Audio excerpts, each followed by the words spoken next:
Does that mean that you're not in the right state of mind and that you are unable to think and make conscious decisions? Probably not, but it seems like something that they would probably use in this hypothetical situation. It's speculated, even by Anna's grandparents, that Anna was killed in that bar hold.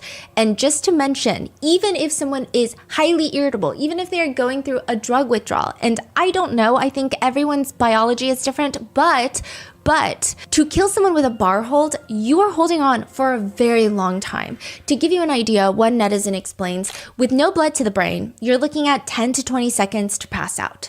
But it would still take another 4 to 5 minutes for serious brain damage or even death. Notably, with these types of chokeholds, where you are physically restraining oxygen from entering a person's brain, consciousness will be regained pretty quickly as you let go. So let's say they fall unconscious after 30 seconds. If you let go, it's more likely that they're going to regain consciousness very quickly and not die. So it's very unlikely that you can choke someone for 30 seconds and then they die, unless there's some sort of pre-existing condition already there or other circumstances we don't know about.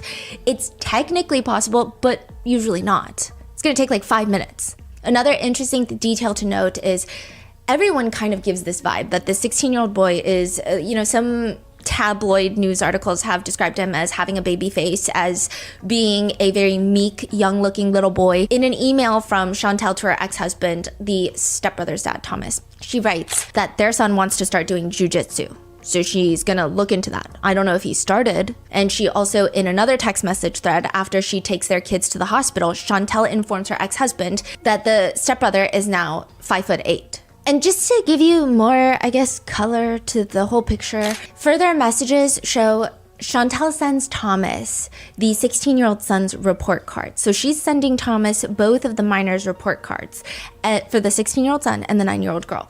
And Thomas responds, and we can't see the report card, it's just attachments. So these are screenshots. Okay.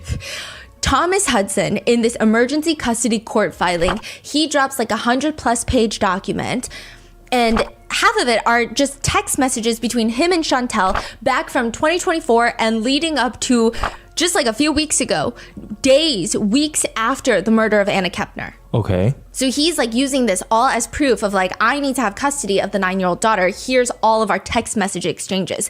This I've never really seen happen in a lot of cases, because you'll find out after, usually the indictment is when you get a lot of information. And then you're going into trial. There's a lot of court hearings. There's other news. There's the investigators will talk. They'll do interviews. And that's how you gather information before a trial starts. But this is so bizarre to have text messages this early on in an investigation where someone has not been charged nor indicted is pretty rare. Interesting. So there's a bunch of text messages and it's just screenshots.